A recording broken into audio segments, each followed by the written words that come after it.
Over the last 2 or 3 years, we've talked often about one of the great values, just rarity for price in the industry. And it's the last big silver coin to circulate. You know where I'm going? That would be the Franklin half-dollar series. Finally, and where are we this year on the calendar? Finally, I get to talk 64 Franklins. Look at this deal. Now, many of you I know have worked with us on the Franklins the last couple of years, and it's all about trying to find coins that now fit the criteria for grade. It isn't as easy as you would think it is. It's just not. Because the very strong premise is, when's the last time you've seen an actual original roll of Franklin half dollars? Now, they're over half a century old. The Kennedy half dollar came out in 1964. So these are the last 3 years of issue before this half dollar was changed out.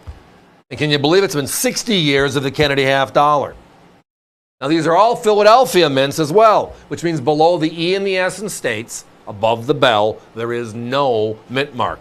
That is where the D or the S would be if they were the branch mints we're chatting about here. But we're not.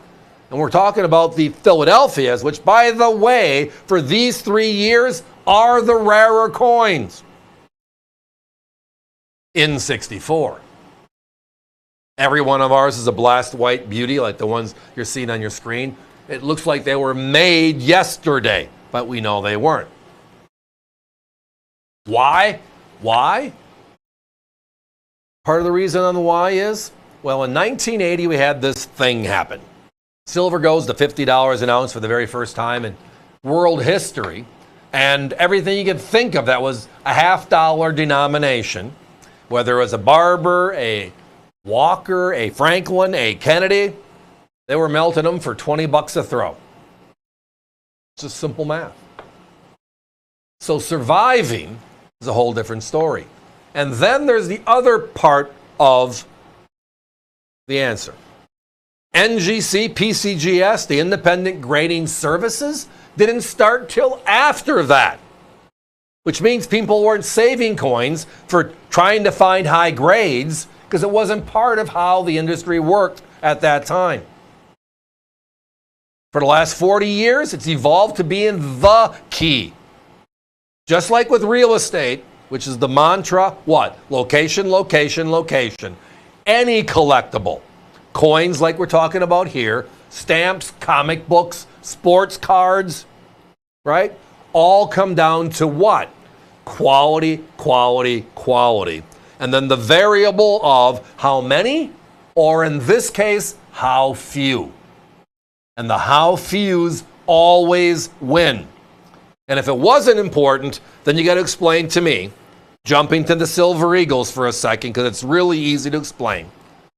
The lowest for the longest time in the Silver Eagle-dom was the 95W, the 10th anniversary of the Silver Eagle. They made a W and put it in the gold set. 32,500 of them were issued. Low, low number. And today it's about a $5,000 coin just to get the Silver Eagle out of it, out of the gold set. Well, the U.S. Mint trumped that in the year 2019. They made the S enhanced reverse proof. That was 30,000. So now it's the placeholder of the lowest mintage. Right? That coin is $2,500 to $3,000 in the original government packaging. Now let's just go backwards in time, about a half a century, to these last 3 years of the Franklin half dollar, and look at the numbers. And look at the price on your screen, and then scratch your head like I do every day and try to understand, and then take a step back and say, don't need to understand. I just need to appreciate the value and know that I know the secret nobody else knows. Here are the numbers. 8.2 million in 61, 6,942 in 64, 65, and 66 added together, which puts you in the 1% club. 1962, 9.7 million made, 5,258 in 64 or higher condition.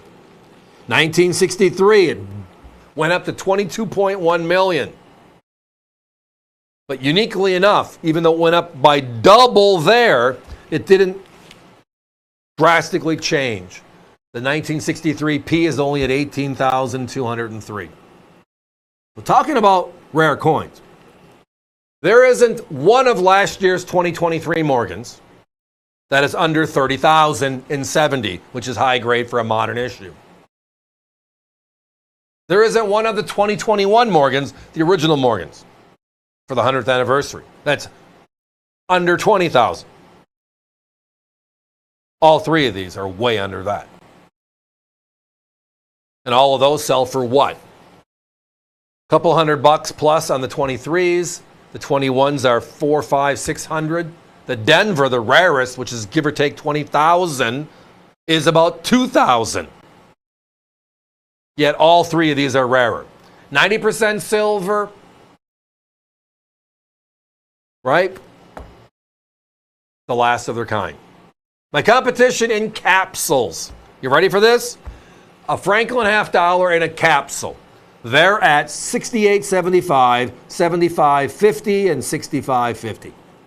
We're 5 grades higher and certified, assuring it has the placeholder status as one of the finest known in the 1% rarest coins in each of these respective years. $39.95. We did find one of our competitors. They did have the 62, which is the rarer of the group, and they were at $89.95 for a 64. We're $50 less. We've always talked about just look for the rarity. And it doesn't have to be expensive to be rare. And that's our benefit. Guys, give me that 1 minute clock, please. I'm down to less than 10 each left. If it gets to you and you're on hold right now, because we're about 15 seconds backed up, and they get you on, and they start going through the order process, and one of them might be sold out, grab the other two. Don't miss out.